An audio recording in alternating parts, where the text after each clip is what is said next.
people with COVID madness, lighting the fuse for freedom. TNT Radio.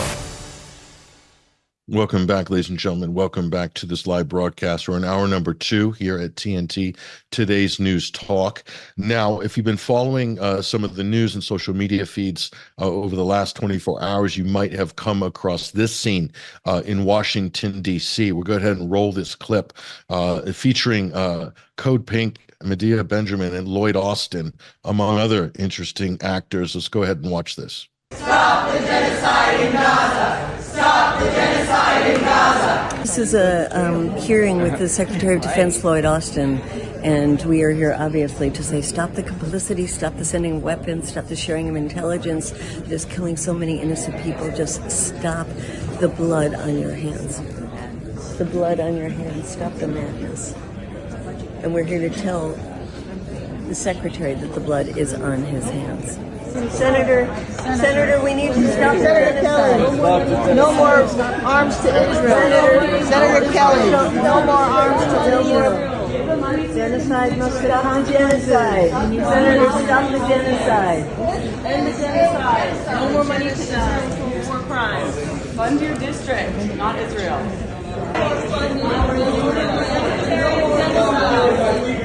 Stop the genocide in Gaza! Stop the genocide in Gaza! Stop the genocide in Gaza! Stop the genocide in Gaza! Stop the genocide in Gaza! Stop the genocide in Gaza! Stop the genocide in Gaza! With Undersecretary of Defense Mike McCord. Secretary Austin, you have been greenlighting genocide for 180 days. You said you speak to Yoav Gallant on the daily basis. 2 days ago, he said the full-scale invasion of Rafah will be akin to the Al-Shifa hospital. That is a complete massacre. The blood of the people of Palestine is on your hands. U.S. taxpayers do not want billions of our dollars going to genocide. Medea Benjamin, welcome to the program. That's an incredible intervention that you staged there. A little bit disturbing, some of the comments made by some of our lawmakers, Tom Cotton being one of them. I'm sure you're no stranger to this. The level of, I don't know how to describe it, the ignorance, the willful ignorance, and just completely divorced from reality. What an incredible scene. What was that like, Medea? Well, you know, I've been going to the halls of Congress every day for the last almost 6 months, and we've been going to hearings like the one with the Secretary of Defense yesterday.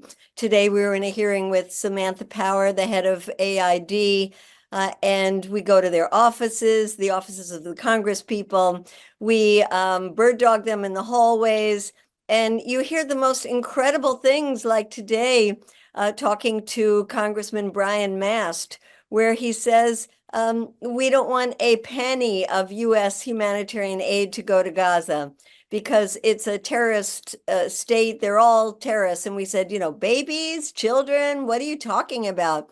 So many of these people are heartless. It is just, you know, it's agonizing to talk to some of them because they really feel like the lives of Palestinians don't matter. And they're the ones that have the power. They're the ones that have the purse strings. They're the ones who have the power to either send more billions of dollars to Israel or to stop the weapons from being sent. Of course, there are some good ones there, but I would say the vast majority of both Democrats and Republicans, after 6 months of seeing the slaughter in Gaza, are still not ready to say, cut the ties, stop sending weapons to Israel. You know, your Code Pink has really stepped up after this tragedy that's unfolded after October 7th. I've seen you working really hard, Medea, you know, confronting congressmen, confronting senators, confronting lawmakers and officials, and the Defense Secretary himself. I think your message now is so focused that none of this could be possible without U.S. support, military support, not even financial support, just the armaments alone allow this operation to go. So you're, in terms of your lobbying, the target of your activism, Medea, and everybody that you work with, it's pretty simple now. I think the equation is beyond debate. This is not just an Israeli operation. This is a U.S.-Israeli operation. Go ahead. Absolutely. It's so important that we recognize that. I mean, when President Biden made his phone call to Netanyahu to say, you better start letting some aid in. More aid got in, not enough, but it shows that it took one phone call when the Israelis killed the World Central Kitchen aid workers. But just think of what Biden could have done months and months ago, and think what Congress could have done and should have done. When we started doing this bird dogging months ago, 80% of Democrats and 66% of the American people wanted a ceasefire. We only had 18 members of Congress calling for a ceasefire. And still today, they are out of touch with what the American people are calling for. And so the shift is happening, but it is slow. I was pretty amazed to see Nancy Pelosi sign on to a letter saying that we should withhold military weapons from Israel. That's a sea change. And to see somebody very mainstream in the Democratic Party like Senator Van Hollen, who is saying withhold weapons, that is a shift. But, you know, it's already been 33,000 people have been killed, mostly women and children, and those weapons keep going. And tell me this, Medea, because I know you're in touch with a lot of people in Washington. You speak to probably speak to lawmakers even off the record. Has anybody, you don't have to name any names, but has anybody come to you privately or said to you, look, Medea, we're on your side, but my hands are tied because of the pressure, the lobby, AIPAC or whatever. Do you have any indication that that's the case with anyone in Washington? Well, we heard that early on, and there are, I don't mind naming names, there are some members of Congress like Richie Torres, who is from New York and owes his seat to AIPAC. And when we said to him twice now, is it the AIPAC money? He kind of hesitates and says, well, you know, he doesn't say no, like most of the lawmakers say, no, that has nothing to do with it. I would not base my policies on money. But the reality is they do. And AIPAC lobby has so much power in Congress. It's unbelievable that they get to make decisions that puts the U.S. on the side of genocide.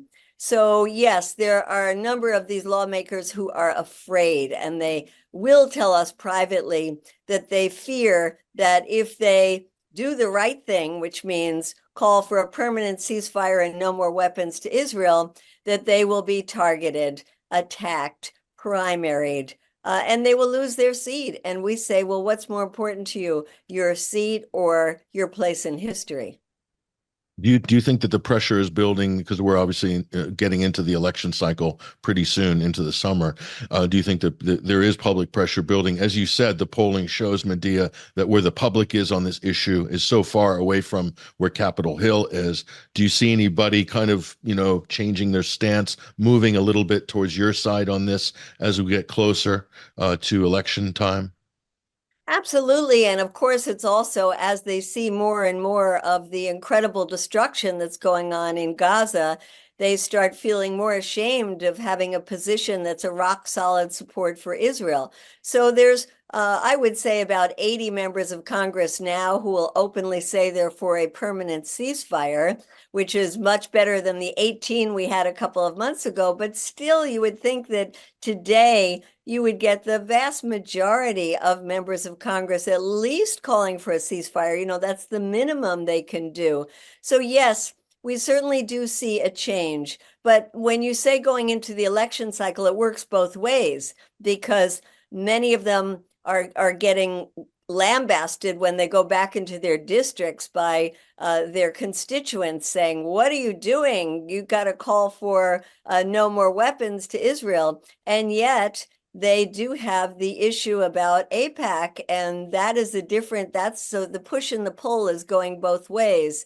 And I think it makes a lot of them confused that they have a policy that doesn't make a lot of sense, that they'll criticize Israel. I mean, let's face it, it's the same policy of President Biden, which is to say, oh, I'm heartbroken over the people who are being killed, and then keep sending weapons. And just lastly, before we wrap this segment up, Medea, I really appreciate you joining us. I know you're really hitting the pavement hard these days because time is of the essence to save lives. But I was listening to one of my favorite programs, Judge Napolitano, and Matthew Ho was a guest, and he talked about aid flotilla to Gaza. This looks like a major undertaking and a very brave and ambitious project. And what can you tell us about this?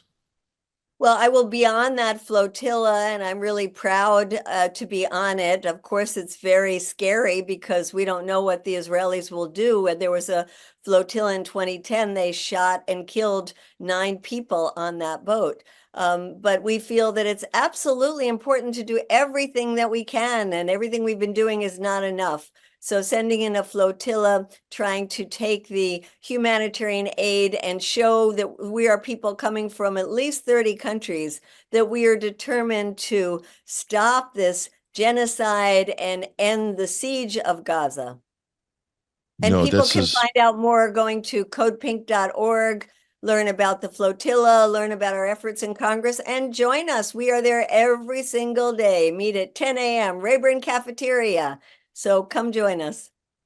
No, that's a great invitation, and hopefully there's going to be more takers there. We're starting to see a lot more confrontations in not just in Washington, Medea, but at state legislatures, local government in different cities. We've seen in New York as well a lot of great interventions by Jose Vega and people like this. Diane Sayre, who's running as an independent Senate candidate. She was on the show this week challenging the Democrat luminaries at a major fundraising event.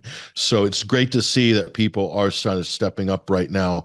And as we said, time is of the essence. And we really wish you the best with the flotilla project. I think this is a worthwhile effort. The timing is good. And hopefully we can see a positive result from that. You're definitely showing the system what you guys can do as a group of individuals, dedicated individuals, and hopefully you can move the bigger machine to do something and put an end to this. But we really appreciate all your efforts, Medea, and all your colleagues at CodePink. Best of luck, and thank you for joining us today. Thank you so much, Patrick. Nice to be on with you. No, it's our pleasure. There she goes, ladies and gentlemen, as Medea Benjamin, founder of CodePink. Check out this flotilla project. This looks like a worthwhile project to look into and possibly get behind, folks. So we'll talk more about that in the coming days and weeks as we get closer to that. Hopefully we'll be able to talk to Medea as well about progress on this and learn more about that. But yeah, that's a risky endeavor, no doubt about that. We saw what happened with the other Turkish flotillas that came to Gaza years ago, and the results of which were horrific. The Israelis commandos boarded the ship and killed people on the ship who were bringing aid to the Palestinians, trying to break the siege, break the blockade, which has been imposed now for, 17 years, going on 17 years or something like this. It's absolutely unbelievable. Let's take a break right now with TNT, Today's News Talk, and on the other side, we're going to connect Nico House, Hotspot Media. Nico's videos are going viral like crazy. The latest one on Ben Shapiro, unbelievable. I think this warrants a discussion, wider political discussion. I'm looking forward to this on the other side. I'm Patrick Henningsen. Stay right there. We'll be right back. Speaking on the issues that impact. This is the Patrick Henningsen Show on TNT Radio.